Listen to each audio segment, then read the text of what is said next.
नमस्कार साथियों, आपका अपने YouTube चैनल कृषि संदर्भ में स्वागत है। आज हम बात करेंगे हॉर्टिकल्चर के अंतर्गत तीसरे नंबर का टॉपिक ट्रेनिंग, जिसको अपन हिंदी में सदाई बोलते हैं। दो वीडियो के माध्यम से आप लोग ने जाना था कि हॉर्टिकल्चर होता क्या है, हॉर्टिकल्चर की हिस्ट्री क्या है, इंपॉर्टेंस क्या है, ब्रांचेस क्या है और सीधा सीधा जो क्वेश्चन पूछा जाता है उसके बारे में हम लोग ने जाना था। आज हम जानेंगे कि ट्रेनिंग का क्या रोल है हॉर्टिकल्चर फ्रूट क्रॉप में, वेजिटेबल में या किस में भी। इससे भी कोई भी एग्ज़ाम हो सीधा सीधा क्वेश्चन पूछा जाता है। और जो कुछ भी आपको डाउट रहता है, चाहे वो फसल उत्पादन से हो, उद्यान शास्त्र से हो, पशुपालन से हो, आप कमेंट करके पूछ सकते हो। और जो वीडियो मैं अपलोड किया हूँ उसमें भी कुछ डाउट हो, कुछ समझ में नहीं आ रहा है, तो आप कमेंट करके पूछ सकते हैं। जब तक बताओगे नहीं तब तक मेरे को समझ में आएगा नहीं। और जो भी इस चैनल में नए होंगे वो इस चैनल को क्या करना है आप सब लोग को पता है। तो ज़्यादा समय नहीं लेते हैं। जो हमारा टॉपिक है ट्रेनिंग यानी कि सदाई, यह जो ट्रेनिंग है सदाई वो अपन हॉर्टिकल्चर क्राफ्ट में करते हैं। क्या होता है, इसका ऑब्जेक्टिव क्या है, इसका टाइप्स कौन कौन से हैं, कहाँ से कैसा क्वेश्चन पूछा जाता है, वो सारी आज अपन देखेंगे। तो शुरू से अंत तक इस वीडियो में बने रहिएगा। तो कहाँ से और कैसे क्वेश्चन पूछा जाता है आप लोग को पता चलेगा। तो अपन बात करते हैं ट्रेनिंग की सदाई की। देखो, पहले ही बोलता था इंग्लिश देख के डरना नहीं है और हिंदी को आसान समझना नहीं है, ठीक है ना।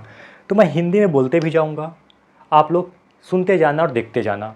तो हम लोग का जो ट्रेनिंग है सदाई है, हम एक हॉर्टिकल्चर क्राफ्ट में करते हैं, उद्यानिकी फसलें में करते हैं। इतना चीज़ याद रखना, पहला पॉइंट। फिर सेकंड पॉइंट आता है to provide accurate shape and size of the plant as a training. मतलब किसी भी पौधे को एक निश्चित आकार देना ही क्या कहलाता है, तो सदाई कहलाता है। तो केवल इसमें 3 पॉइंट पकड़ना, अगर पूछे वो सीधा सीधा डेफिनेशन भी पूछ देता है कि एक्यूरेट शेप एंड साइज, मतलब कि एक प्रॉपर एक निश्चित आकार किस में देते हैं, तो ट्रेनिंग में देते हैं। इतना चीज़ याद रखना। किसी वृक्ष या पौधों को क्या करना, तो निश्चित आकार देना ही क्या कहलाता है, तो ट्रेनिंग कहलाता है। सेकंड पे आता है training should be done on the initial stage of fruit. मतलब इनिशियल मतलब कि प्रारंभिक अवस्था में, जब फूल लगने वाले रहते तो उसके प्रारंभिक अवस्था में हम क्या करते हैं, सदाई की कार्य अपने को कर लेना चाहिए। फिर तीसरा पॉइंट आता है this method should be done before fruiting of the trees. जिस किसी भी वृक्ष में फल लगने वाला है उससे पहले हम लोग क्या करेंगे, सदाई की कार्य करेंगे। फल लगने के बाद हम लोग सदाई का कार्य कभी भी नहीं करते। तो ट्रेनिंग क्या है, किसी भी फल वृक्ष को निश्चित आकार देना ही सदाई कहलाता है। सदाई का कार्य हमेशा प्रारंभिक अवस्था में करना चाहिए, मतलब पहले करना चाहिए। और यह जो हमारा सदाई है वो फल लगने से पहले करना चाहिए। इतना चीज़ याद रखना। अब हम ऑब्जेक्टिव की बात करें, यानी कि उद्देश्य की बात करें कि आखिरकार हम उद्देश्य सदाई करने का उद्देश्य क्या है, ऑब्जेक्टिव क्या है। तो पहला पॉइंट आता है किसी भी पौधे को, एनी प्लांट, किसी भी पौधे को, यानी कि प्लांट को क्या करना, एक ढांचा प्रदान करना। क्या करना, ढांचा प्रदान करना, एक निश्चित आकार देना, शेप देना। चाहे वह पक्षी का हो सकता है, एनिमल का हो सकता है। एनिमल में कैट हो गया, डॉग हो गया, एलिफेंट हो गया, या किसी का भी उसको अपन क्या देंगे, एक आकार देंगे। आप सब लोग देखे होंगे, कहीं कहीं आप लोग घूमने गए होंगे, गार्डन वगैरह देखते हैं प्रॉपर उसमें एक निश्चित आकार रहेगा, चाहे वो राउंड शेप में रहेगा, गदा शेप में रहेगा, कोई बर्ड की आकृति में रहेंगे। तो हम लोग का जो सदाई करते हैं उसका पहला ऑब्जेक्ट होता है कि किसी भी पौधे को एक निश्चित ढांचा प्रदान करना, एक निश्चित एक पौधे को ढांचा देना। फिर दूसरा आता है पौधों के सभी भागों तक लाइट एंड एयर पहुंचाना। जब हमारा पौधा जिसमें अधिक मात्रा में तना और पत्ती निकला होता है तो एकदम वो घना होता है, सघन होता है, जिसकी वजह से उसमें अच्छे से हवा, पानी या सूर्य की प्रकाश नहीं पहुंच पाता है। तो जब हम सदाई की कार्य करेंगे, ट्रेनिंग के कार्य करेंगे किसी पौधे पर, तो जो एक्स्ट्रा अलग से जो तना है, पत्ती, जब उसको हम निकाल देंगे तो एक प्रॉपर मात्रा में क्या पहुंचेगा, पौधे के सभी भागों तक लाइट पहुंचेगा और एयर पहुंचता है। क्लियर। फिर थर्ड पॉइंट आता है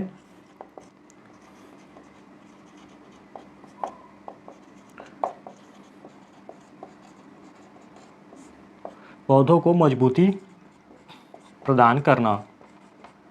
क्लियर है, सीधी सीधा बात है। जब हम पौधे को एक प्रॉपर शेप एंड साइज दे देंगे तो उसमें क्या आ जाएगा, मजबूती उसको मिलेगा ही मिलेगा। हम किसी की बात करें, जैसे कि हम लोग का बाल कहीं लेंगे एग्जांपल, हम लोग का बाल बड़ा रहता है तो हम देखते हैं बहुत रफ होता है, झड़ते रहता है। जब उसको हम कटा देते हैं, छोटा छोटा करवा देते हैं, तो झड़ना बंद हो जाता है और बहुत लंबे समय तक चल जाता है। तो वैसे ही जो हम पौधों में ट्रेनिंग सदाई का कार्य करेंगे तो वो पौधे में क्या होगा, उसको मजबूती मिलेगा, अधिक लंबे समय तक वो रहेगा। अगर थोड़ा बहुत हवा वगैरह आएगा तो पौधा जो हमारा वो इस्टेब्लिशमेंट रहेगा, खड़ा रहेगा।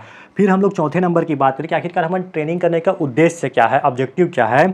तो चौथे नंबर की बात करें, यह जो ट्रेनिंग है, एक चीज़ याद रखना, मैदानी क्षेत्रों में कभी भी ट्रेनिंग का कार्य नहीं किया जाता भाई, सराहनीय का कार्य मैदानी क्षेत्रों में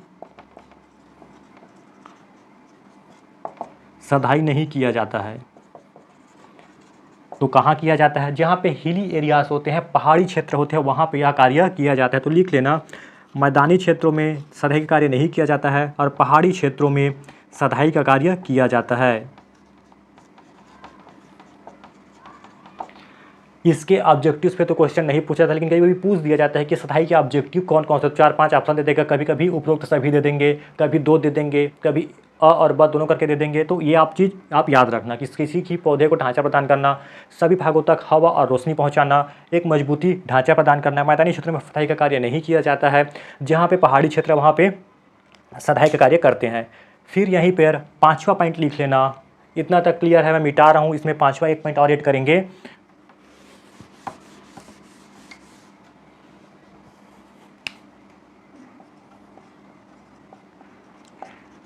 जो भी पौधे बेल के समान बढ़ने वाले होते हैं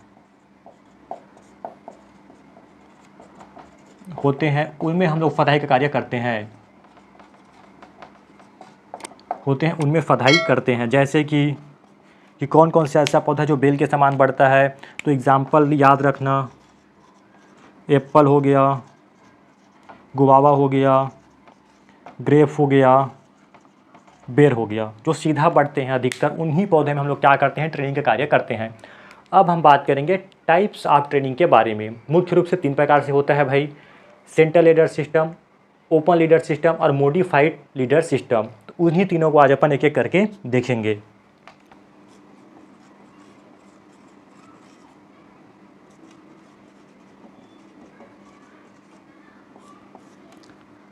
टाइप्स ऑफ ट्रेनिंग यानी कि सदाई के कितने प्रकार होते हैं। तो 3 प्रकार से होता है। तो तीनों को एक एक करके देख लेते हैं। सबसे पहला आता है सेंटर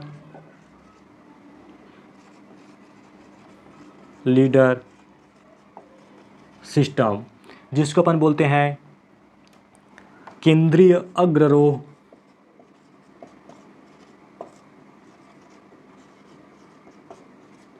अग्ररोह प्रणाली। हिंदी में क्या बोलते हैं भाई, केंद्रीय। सेंट्रल का मतलब होता है केंद्रीय, लीडर का मतलब होता है अग्ररोह, सिस्टम का मतलब होता है प्रणाली। तो सेंट्रल लीडर सिस्टम क्या होता है आज हम लोग देखेंगे। फर्स्ट पॉइंट, पहला पॉइंट आता है, इस प्रणाली में मुख्य तने को मेन स्टेम को सीधा बढ़ने दिया जाता है। जो हम लोग का मेन स्टेम होता है यानी कि मुख्य तना, उसको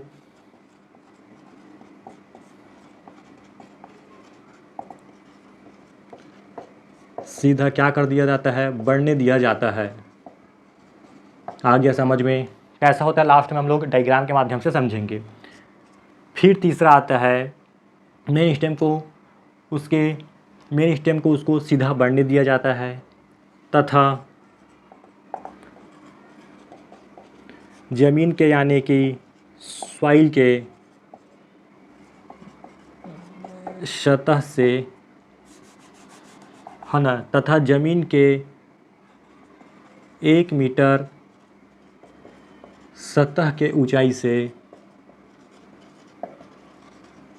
है ना, हाइट तक कोई भी शाखा नहीं निकलने देते हैं।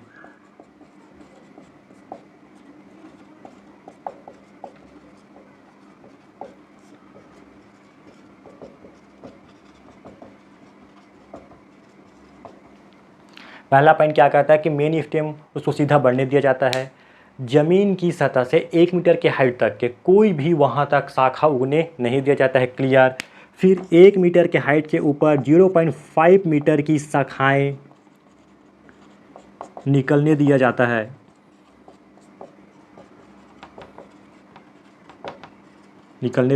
जब हम ये चीज़ अप्लाई करेंगे किसी पौधे पर, तो इसका जो शेप है, आकार है, जो हमारा सेंट्रल लीडर सिस्टम है, उसमें पौधे का जो शेप है तो पिरामिड शेप का रहेगा। इतना चीज़ याद रखना। जो हमारा मेन स्टेम है वो सीधा बढ़ने दिया जाएगा। 1 मीटर की हाइट तक कोई भी शाखा उसमें उगने नहीं दिया जाएगा। 1 मीटर की हाइट के बाद 0.5 मीटर की शाखाएं निकलने दिया जाएगा।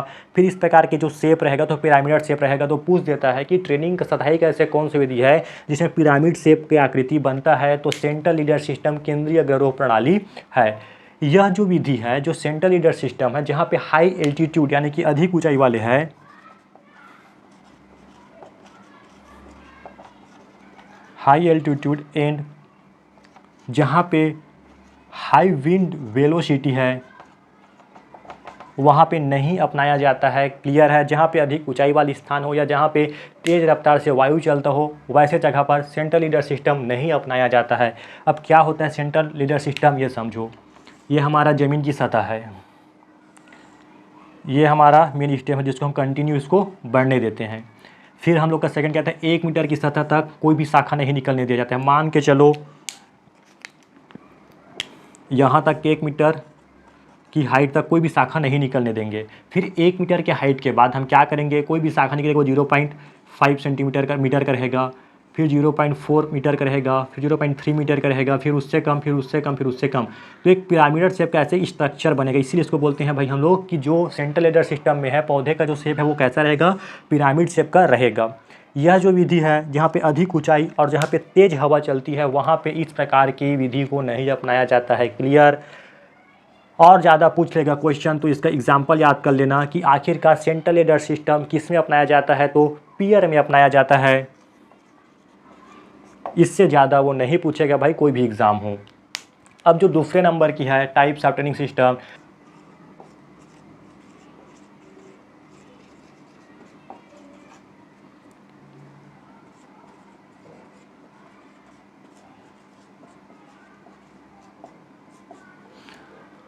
ओपन सेंटर सिस्टम यानी कि खुला केंद्र प्रणाली। अब इसमें क्या है कि खुला केंद्र प्रणाली में क्या करेंगे, कोई भी वृक्ष है उसके ऊपर के पोर्शन को हम लोग क्या कर देंगे, कट कर देंगे। यानी कि स्टेम के ऊपरी भाग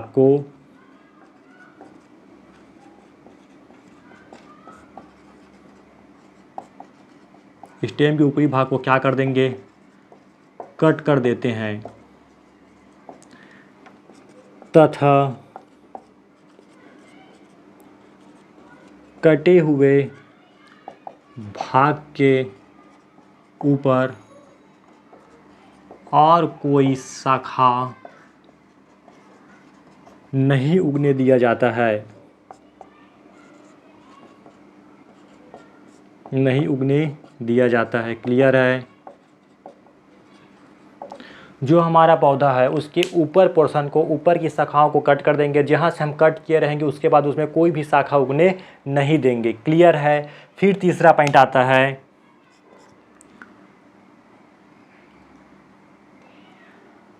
फिर जो इसका शेप रहेगा, आखिर हम यह जब क्रिया अप्लाई करेंगे, यह सब प्रोसेस अप्लाई करेंगे इस पौधे पर, तो इसका शेप कैसे रहेगा, तो वेसल शेप रहेगा, गुलदस्ते के समान रहेगा। वेसल लाइक रहेगा यानी कि गुलदस्ते के समान दिखाई देगा। भाई कोई पेड़ है जैसे कि गुलदस्ता सब लोग आप देखे ही होंगे,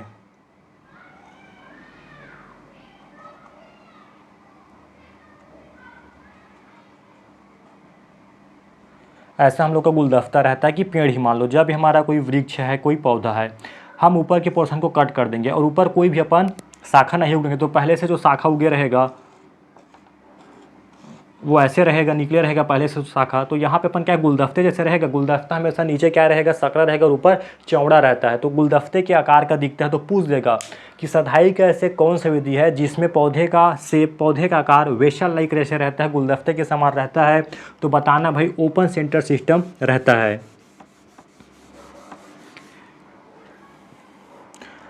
और इसमें फिर अगले पॉइंट ऐड कर लेना, यह जो विधि है ओपन सेंटर सिस्टम, जहाँ पे फ्रॉस्ट यानी कि जहाँ पे पाला गिरता है, ओला पड़ता है, वहाँ उस एरिया पर यह विधि नहीं अपनाया जाता है। तो नॉट सूटेबल फॉर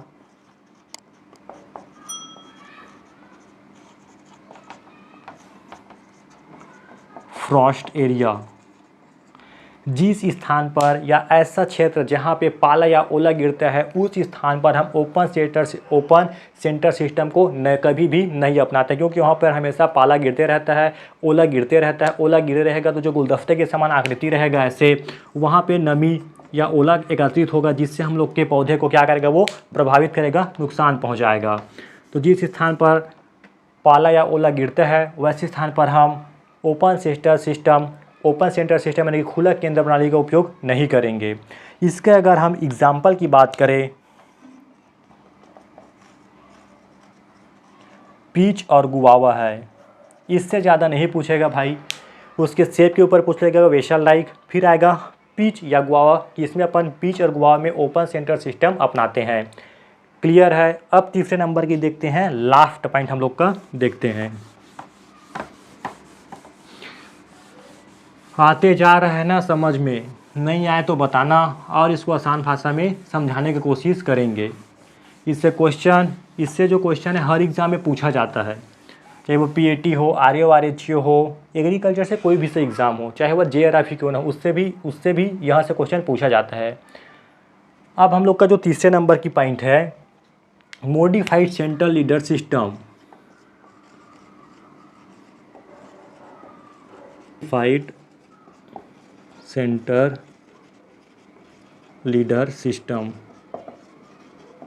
यानी कि परिवर्तित अग्ररोह प्रणाली, यानी कि रूपांतरित खुला अग्ररोह प्रणाली। अब नाम से स्पष्ट है, मॉडिफाइड है मतलब दोनों का परिवर्तित रूप होगा। ये किसका सेंट्रल लीडर सिस्टम और ओपन लीडर सिस्टम का परिवर्तित रूप है, यानी कि अपन इसको क्या बोलेंगे, यह एक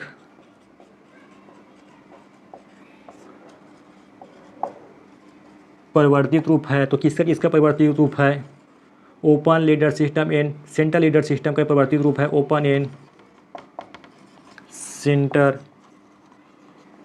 लीडर सिस्टम का क्या है, ये एक परिवर्तित रूप है।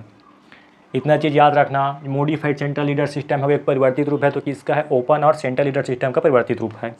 इस विधि में बेसिकली क्या करते हैं हम लोग, जो ओपन लीडर सिस्टम का जितने भी लाभदायक होता है, उस विधि का जितने भी बेनिफिट होते हैं, जितने भी लाभदायक कहा जाए स्टेप होते हैं, और जो सेंट्रल लीडर सिस्टम में जितने भी हमारे लिए लाभदायक स्टेप होते हैं, उसको अपनाकर हम किस में अप्लाई करते हैं, इस मॉडिफाइड सेंट्रल लीडर सिस्टम में करते हैं। मतलब ओपन लीडर सिस्टम और सेंट्रल लीडर सिस्टम की दोनों विधियों से जो अच्छे हैं उनको अपनाकर, दोनों को एक में मिलाकर जो भी हम सिस्टम तैयार करेंगे उसको बोलते हैं मॉडिफाइड।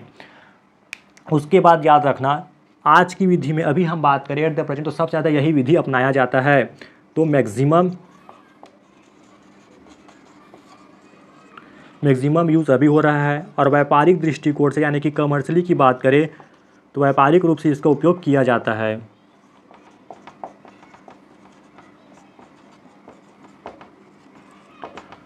क्लियर है। अगर हम इसके एग्जाम्पल की बात करें तो यह एप्पल में अपनाया जाता है, यानी कि यह हमारा कोई प्लांट है। तो ओपन लीडर सिस्टम में हम लोग क्या करते थे कि पिरामिड शेप के बनाते थे, और यह जो प्रोसेस है वो ज़मीन की सतह से 120 से 140 सेंटीमीटर की हाइट के बाद अपनाते हैं। क्लियर है। एक चीज़ मेंशन कर लेना, जब भी हम मॉडिफाइड सेंटर लीडर सिस्टम अपनाएंगे तो ज़मीन की सतह से 120 से 140 सेंटीमीटर की हाइट के बाद ही यह अपन सिस्टम प्रणाली अपनाएंगे। मान के चलिए यहाँ तक का 120 से 140 सेंटीमीटर हाइट है, तो इसके बाद हम जो भी प्रोसेस है वो अपन अपनाएंगे। तो ओपन लीडर सिस्टम में क्या पढ़ते थे, पिरामिडल शेप कैसे बना लेंगे, फिर सेंट्रल में क्या करते, ओपन में क्या करते थे, इसको अपन ऐसे कट कर देते थे, इसके बाद आगे नहीं बढ़ने देंगे। फिर सेंटर में ऐसे इसको अपन शाखाएं को काट देंगे। तो दोनों का जो लाभदायक रहेगा उसी को हम इसमें अप्लाई करेंगे, और इसका उपयोग सबसे ज़्यादा व्यापारिक दृष्टिकोण से किया जाता है। और अभी की बात करें तो मैक्सिमम यूज़ इसी का किया जाता है, मॉडिफाइड सेंट्रल लीडर सिस्टम का। और सबसे ज़्यादा कौन सी फ्रूट में किया जाता है, तो एप्पल में किया जाता है। इसकी ऊंचाई की बात करें तो 120 और 140 सेंटीमीटर की हाइट के बाद यह सिस्टम या प्रणाली अपनाया जाता है। क्लियर है। उम्मीद करता हूँ आज का topic training, objectives of training and types of training आप लोगों को समझ में आया होगा। नहीं आया तो कोई दिक्कत नहीं है, आप कमेंट करके बताइएगा, फिर से हम नया बनाएंगे जो आप लोगों को समझ में नहीं आ रहा होगा तो। और समझ में आए, अच्छा लगे तो वीडियो को आगे शेयर करिए। जय हिंद, थैंक यू।